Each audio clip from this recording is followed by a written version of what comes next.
Now, go to a hip-hop jam, right? How many Puerto Ricans you gonna see in there? How many was in there? You tell me. A lot. A lot of Puerto Ricans. Go to a Puerto Rican jam. Go to a salsa jam or something like that. Was niggas How in many there? black people are you gonna see? Were they in there? None. So who adapted to whose culture? Gotcha. You understand what I'm saying? Definitely. There's some things that we all do, and there's something that just y'all do. So Fat Joe, about a year ago, he made the crazy claim that hip-hop was created by Puerto Ricans and blacks like 50-50, right? You had Busta Rhymes going on doing shows saying that we don't have no culture. All these different groups start coming at the foundational black Americans' neck because we've opened up the door for everybody. We've allowed everybody to come in. We've been friends with everybody. We loved on everybody. And with us doing that, these other groups start coming in and taking advantage of us, right? They taking advantage of us, saying that we don't have a culture, while emulating everything that we do here in America, right? So some of the elders start coming out and saying, yo, that's a bold-faced lie. They start talking about people like DJ Hollywood, DJ Disco Mario, and all these different people of the past. And they was trying to say what's the difference between disco and the hip-hop. But we know that hip-hop transitioned from disco. You go listen to the song Jingling Baby, you slow it down and turn it into a whole nother disco song. You speed it up and turn it into Jingling Baby. All that kind of stuff. We know about the beat breaks with James Brown, all of those things. But there was elders of the past that told the truth. Now, Grandmaster Cass, he's one of the originators from the very beginning. And he'd been saying, like, at one point, we didn't know who was who because everybody in the room was black. And he was saying, well, even if they wasn't foundational black Americans, who culture influenced who? Because when you came here, you had to amalgamate into our culture. Y'all don't believe me? Let's look at what the Jamaicans were saying. Jamaican 67. And came here, my mother was, learning about nursing. So she used to bring Smokey Robinson records, some Motown records down, plus my father bringing records from the wharf. And that's your next foundation? That's foundation. When I left from Jamaica, I came up here with a heavy accent. That's how I'm going back. I still got mine, I'm not losing. But, I come here and I try to apply reggae music to the American kids, and the heavy accent in the record, I couldn't understand it. Then Bob Marley, the Wailers came along and emphasized more on his vocabulary and the words, and people start pick up on it. So when I know when Eric Clapton made I Shot the Sheriff, I know that was a reggae record. I know that was a reggae record. So right there now I use a lot of James Brown, a lot of, bass line in it, because James Brown is like a preacher to me. James Brown is another link. James Brown is another link. Yes, I use his music and a few other, white groups like, Rare Earth, record called Get Ready, and then the Isaac Brothers, a record called Get Into Something, and then some other records that I pick out because I don't play the stuff that the radio play. I play stuff that they should be playing. And while you come to my dance, I hear records that nobody else have. So I can scratch out the name of the records. My woman says scratch out the name of the record so everybody else don't have it. Yeah. That's what it used to be from back in the day because we used to listen before we started make our own music in Jamaica. We used to listen to pure American music. People like Ruth Brown, James Brown, Smiley Lewis, Fancy Domino, Louis Prima and Louis Jordan, them man there, you understand? And before we start make our own music in Jamaica, we used to listen to pure American music. People like Ruth Brown, James Brown, Smiley Lewis, Fancy Domino, Louis Prima and Louis Jordan, them man there, you understand?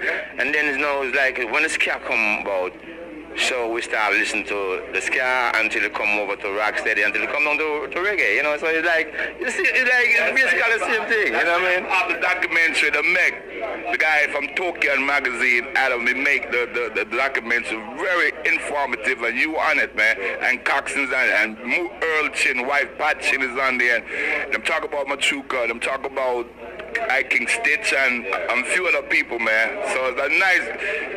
I'm gonna hand it to you, cause you have to have it.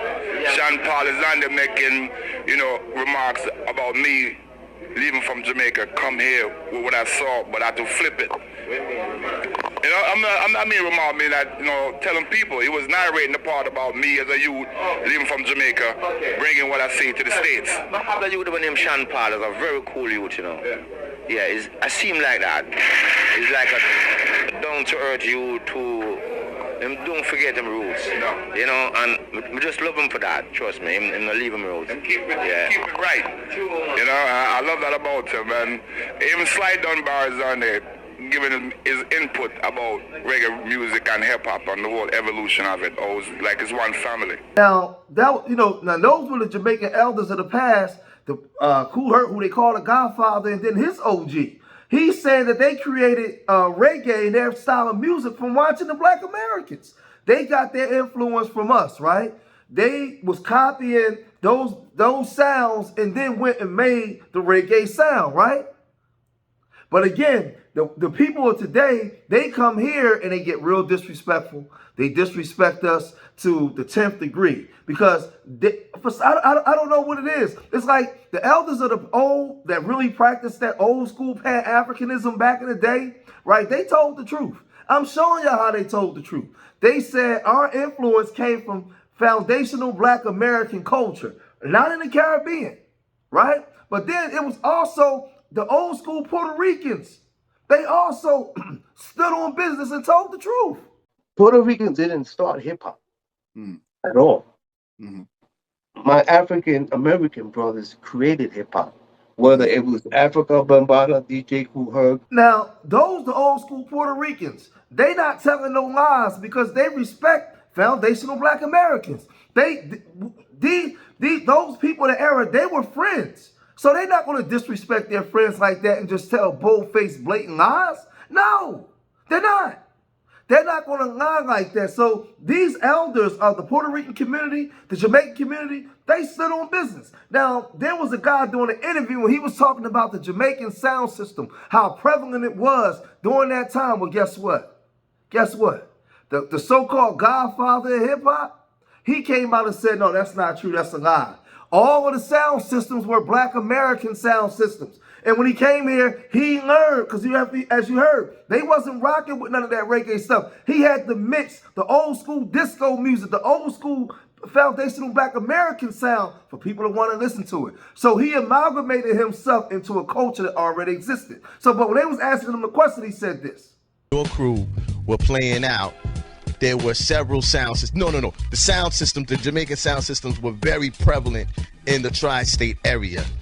Were you aware of those crews? No. And did they play with you at all in the clubs? No, never. So African love, downbeat, but never was in the in a space that they was at. Or no. No way, no shape, form, or fashion.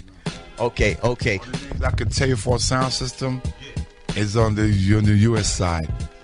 That's the Smith Brothers, respect them. Soul Brothers out of Brooklyn, Nell Gwynns, respect them. I don't know if it's a Jamaican crew, but I know the Soul Brothers played Nell Gwynns at 42nd Street. Okay. And they have brothers like Plummer, LaBoya, Flowers, and the Disco Twins. And their boys was really into technology and big, heavy sound. With me, I was just a guy who liked to hear my sound good, clear, for my audience. I was not a fanatic engineer or that. I'm basically power, mid-range, and high.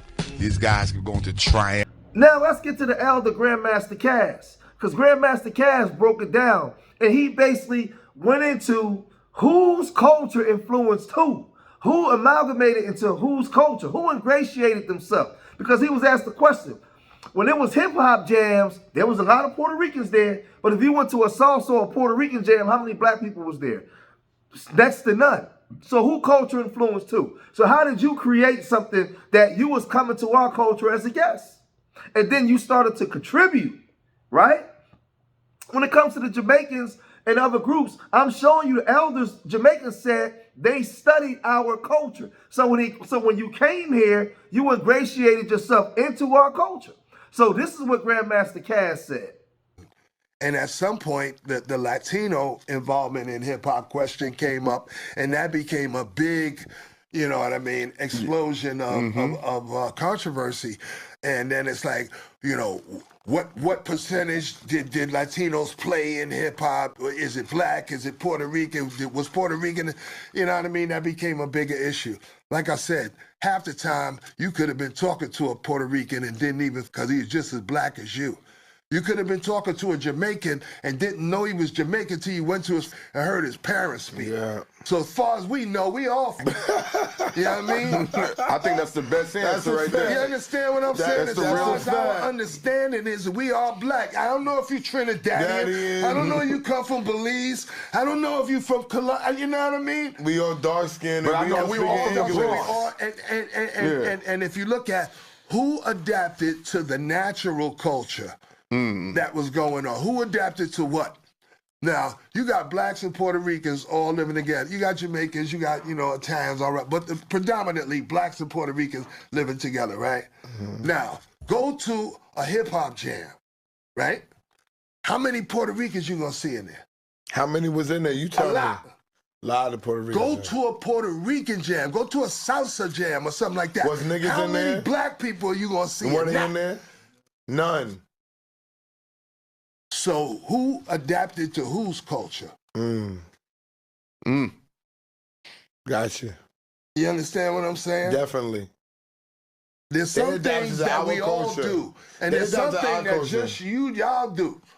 You know what I mean? And I'm not saying them specifically, but there's something that y'all, and everybody don't gravitate. Come on, I got 2 Puerto Rican kids. I mean, I dance Because outside. you like the Puerto Rican women. You know what I mean? Because you like the Puerto Rican women. And I don't have a problem with Puerto Rican, nothing. I never have. I never have. You know what I mean? We grew up the way I grew up. You know what I mean? It's all good. She we look all good. together. She look good. You know what That's I'm saying? it. But yeah, I mean, we share the culture, and a lot of times we're not even realizing that we're sharing it with, people of different, cultures, because everybody trying to be cool, everybody trying to be the same. You come to school, you ain't trying to act like you Jamaican, you trying to act like everybody else. You hip-hop. You adapt to the slang, you start dressing the way everybody dress and all that. But who's adapting to what? So I think that's a checkmate there. We can put an end to this now. And the reason why I did this video, because Grandmaster Cass went on the podcast, and when he was asked the question, he didn't backtrack. He didn't go. He said he went straight to the core and saying, "Listen, I got 2 kids by a Puerto Rican woman. I don't have anything against Puerto Ricans. I'm from the East Coast. We don't bang against Puerto Ricans. We get along with Ricans, right? I'm from Philly. We get along great with Puerto Ricans, right?" Always have. I've never had any beefs with Puerto Ricans. Puerto Ricans and blacks don't beef over here where I'm from, right?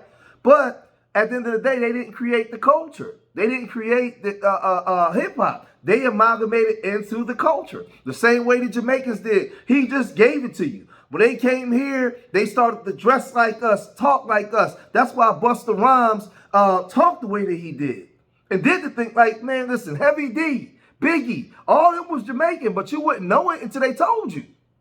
They amalgamated to a black American culture. They wasn't over here with dreads talking about some one man. They wasn't doing all that stuff. No.